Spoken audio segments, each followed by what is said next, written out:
आदित्याय नमः। ओम भास्कराय नमः। ओम सूर्यदेवाय नमः।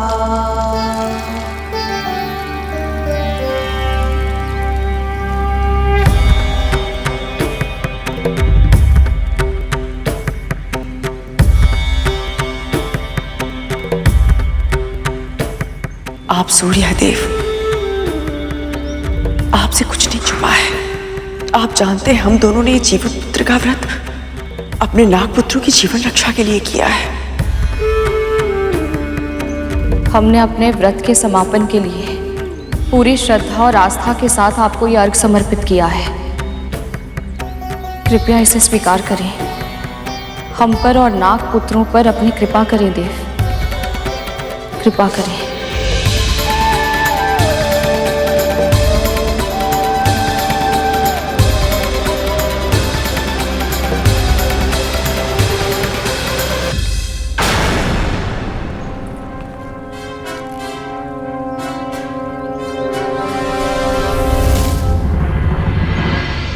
माँ, अब हम क्या करें? इनका व्रत तो लगभग संपूर्ण ही हो गया है। नहीं रहा। जब तक कार्य पूरी तरह से सिद्ध ना हो, उसे संपूर्ण नहीं मानना चाहिए। अंतिम क्षण में कभी भी खेल पलट सकता है। अभी मेरी अंतिम चाल शेष है। अभी मेरी अंतिम चाल शेष है।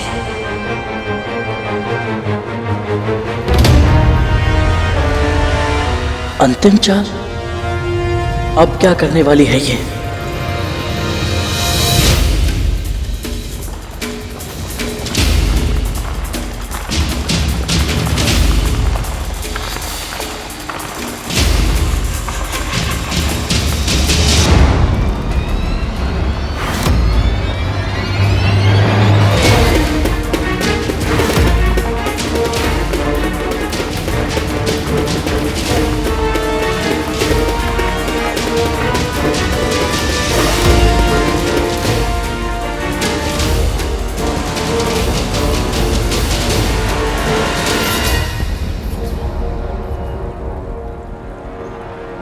ये कैसे संभव है?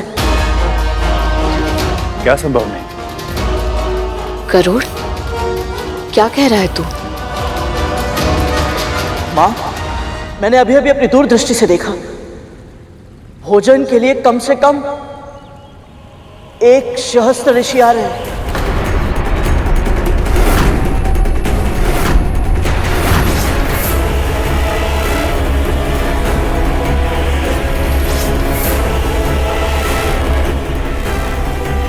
गरुड़ सही कह रहा है माँ। हमें भी आभास हुआ।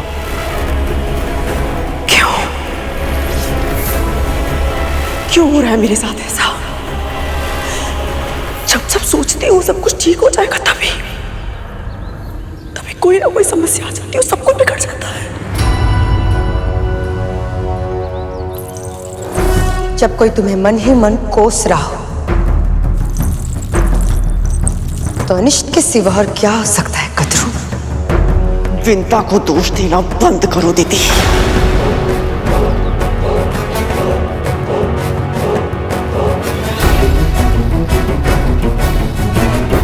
और वैसे भी आमंत्रण देने तुम गई थी ना। तुम्हें एक बार के लिए भी नहीं लगा कि तुम्हें मुझे बताना चाहिए था कि तुमने 11 नहीं 1 सहस्त्र ऋषियों को भोग के लिए आमंत्रित किया है? खतरू, मैंने तो महर्षि से उतने ही शिष्य लाने का आग्रह किया था, पर तुम तो उनका स्वभाव जानती हो ना। वो कब क्या कुछ भी कर सकते हैं, कोई कुछ नहीं कह सकता। किसके बारे में बात कर रही हो तुम? कौन आने वाला है यहाँ? और कौन कद्रू? महर्षि दुर्वासा।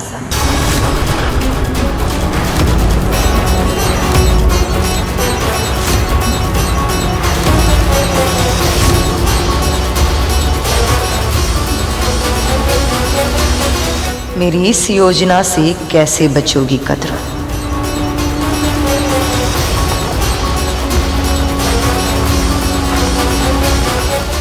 दीदी। माँ, संभालिए अपने आप को।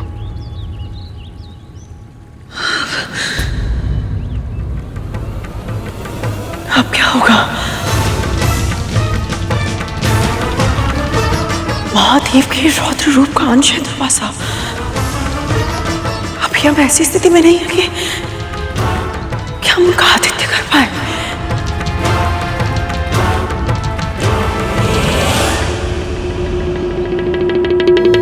और कौन कर रहा है? महर्षि दुर्वासा।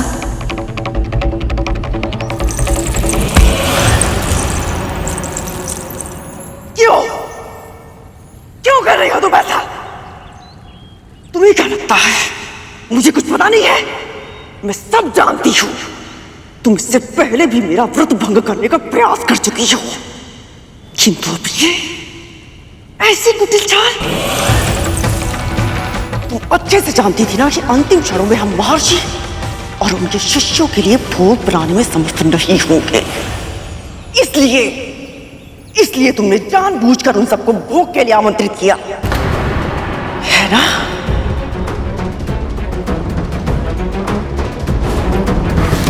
प्रणाम महर्षि। विंता और कद्रू, मेरी दोनों बहनों ने जीवित पुत्रिका का व्रत रखा है उनके नागों के प्राणों की रक्षा के लिए, जो अभी मृत्यु शैया पर है।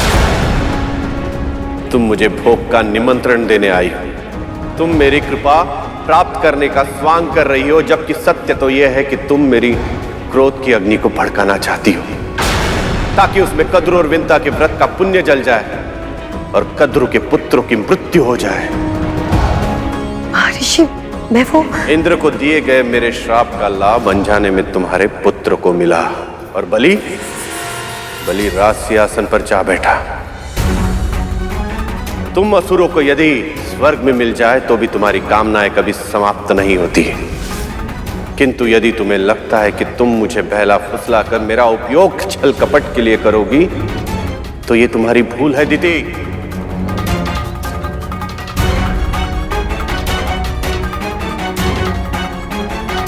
मुझे क्षमा कीजिए, आज्ञा दीजिए मुझे। ठहरो।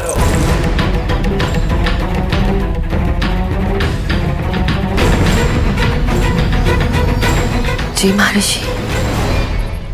गृहस्थ जीवन जीने वालों के धार्मिक उद्देश्यों में उनकी सहायता करना एक सन्यासी का धर्म होता है, और मैं अपने धर्म से पीछे नहीं हटूंगा। इसीलिए तुम्हारे छल करने के बाद भी मैं तुम्हारा निमंत्रण स्वीकार करता हूं। पर स्मरण रहे, वहां मेरा आना श्राप का कारण बनेगा या वरदान का, ये तो महादेव शिव शंकर की इच्छा पर ही निर्भर करता है।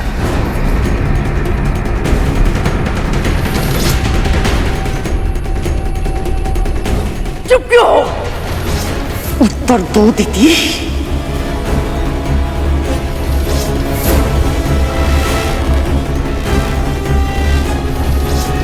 क्या लगता है तुम्हें कद्रू? इतने परम महर्षि मेरे उकसाने से भ्रमित हो जाएंगे? क्षमा कीजिए, पर यह समय इन बातों का नहीं है। कारण चाहे जो भी हो, सत्य ये है कि महर्षि अपने शिष्यों के साथ कुछ ही समय में यहाँ पधार रहे हैं। हमें उनके स्वागत की तैयारियां करनी होंगी। जानती भी है तो क्या कह रही है? कैसे करें तैयारी? कैसे करेंगे उनका स्वागत? वो भी इतने शीघ्र इतने सारे ब्राह्मणों के लिए व्यवस्था करना संभव होगा? मैंने तो यही सुना है कि महर्षि दुर्वासा को क्रोध अति शीघ्र आता है।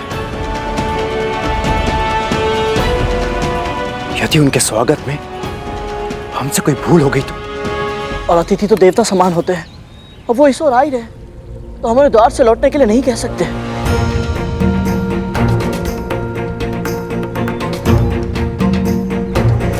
माँ,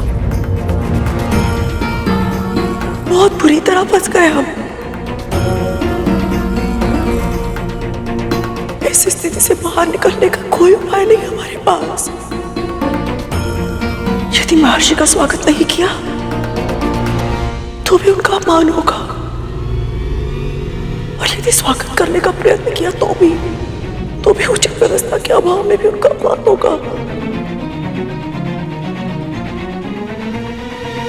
कोई उपाय नहीं है हमारे पास।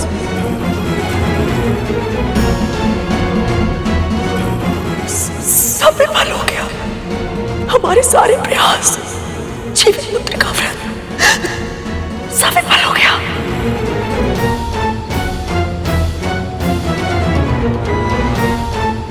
मेरे पुत्र विंदा, क्या होगा उनका? वो वापस लौटकर मेरे पास नहीं आएंगे ना? नहीं महारानी, आप हार नहीं मान सकती। मेरे भाइयों की, अपने पुत्रों की एक अंतिम आशा है आप। उन्हें अवश्य ही विश्वास है, यदि आकाश धरती एक चूना करना पड़े, उनकी मां उन्हें स्वस्थ अवश्य करके रहेंगे। महारानी, मैं मानता हूं आपके मेरे साथ कुछ मतभेद अवश्य है, परंतु आपके जिस एक गुण का मैं बहुत सम्मान करता हूं, वो है अपने पुत्रों के प्रति आपका समर्पण। जब उनके हित का प्रश्न आता है तो आप अपने प्राण संकट में डालने से पहले एक क्षण भी नहीं हिचकिचाते। इसलिए अब जब वो आप पर पूरी तरह से निर्भर है महारानी, तो आपको भी अपने कर्तव्य का पालन करना ही होगा। परिणाम की चिंता मत कीजिए, क्योंकि मां कहती है जो भी होता है नारायण की इच्छा से ही होता है। और फिर एक सत्य यह भी तो है महारानी, आपको सदैव से इस बात से आपत्ति थी ना कि महर्षि दुर्वासा ने पारिजात माला आपके स्थान पर मां को क्यों दी थी। तो फिर देखिए, नारायण ने महर्षि दुर्वासा को प्रसन्न करने का एक और अवसर दिया है आपको। सिद्ध कर दीजिए कि आप उनके आशीर्वाद के योग्य हैं। कहिए बड़ी मां, बिना प्रयास किए ही अपने पुत्रों के प्राण हारने के लिए तैयार हैं आप?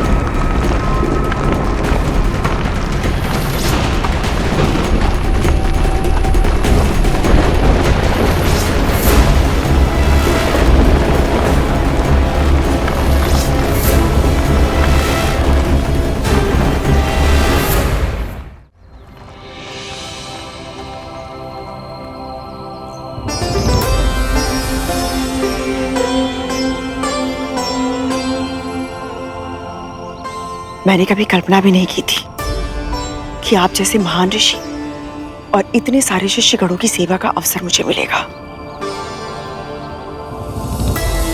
आपका बहुत बहुत धन्यवाद जो आप यहां पधारे।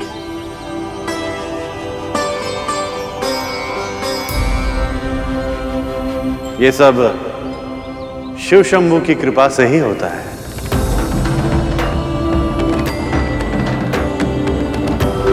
महर्षि, मेरे चरण धोने से पहले यदि आप भीतर प्रवेश कर गए तो मैं स्वयं को क्षमा नहीं कर पाऊंगा।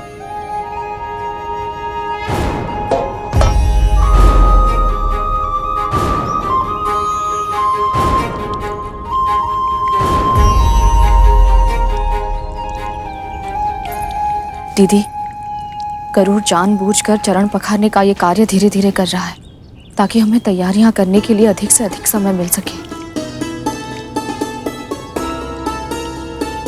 हमें कम से कम समय में अधिक से अधिक कार्य करने होंगे। सबसे पहले कुशा के आसनों का प्रबंध करना होगा ताकि महर्षि और उनके शिष्य विराज सके। कौन करेगा ये कार्य? सेवक और स्वामी में कोई भेद नहीं रहेगा कालिया। चल। जी भैया।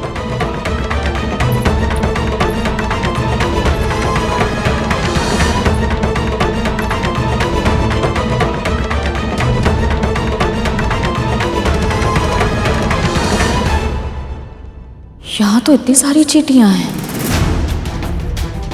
यदि ये चींटियां महर्षि और उनके शिष्यों के सामने आ गई तो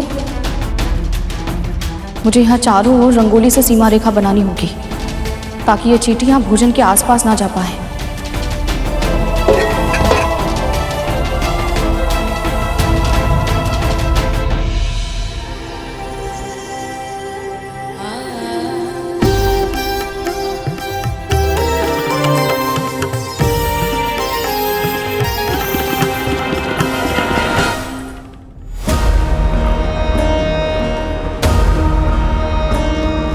जितनी शीघ्रता तुम कर रही हो उतनी शीघ्रता में कोई ना कोई भूल तुमसे अवश्य होगी।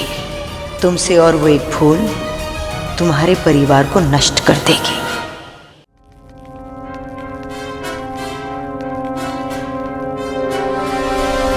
आइए महर्षि, आप सभी बधाइए।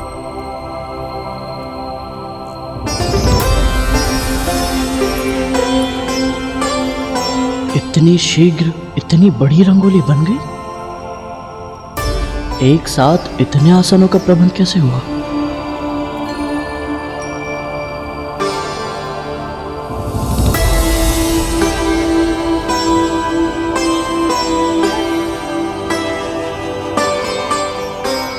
तो इन दोनों ने एक साथ रंगोली बनाई है। वाह शिव शंभु, संकट के समय आपने इन दोनों बहनों को एक साथ लाकर यह सिद्ध कर दिया है कि आपके सृष्टि में कुछ भी असंभव नहीं। करूर, शीघ्र जा और सबके लिए फल और कंदली के पत्ते लेकर आ। तब तक मैं कदरू दीदी के साथ मिलकर भोजन की तैयारी करती हूँ। जी माँ। क्षमा कीजिए महर्षि, माँ ने कुछ कार्य दिया है, मैं बस अभी आया, आज्ञा दीजिए।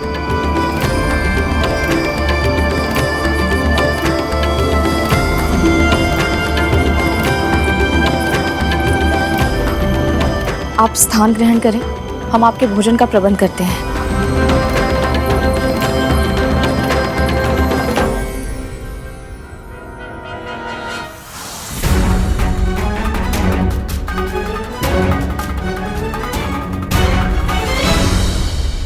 व्रत भले ही विंता और कद्रू ने रखा हो, किंतु हमें आमंत्रण तुमने दिया है दीदी। इसीलिए यहां जो होगा उसका उत्तरदायित्व उन दोनों के साथ साथ तुम्हारा भी होगा।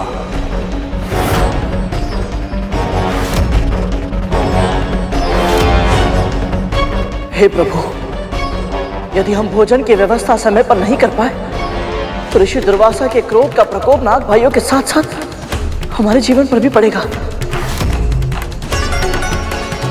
सहायता कीजिए प्रभु।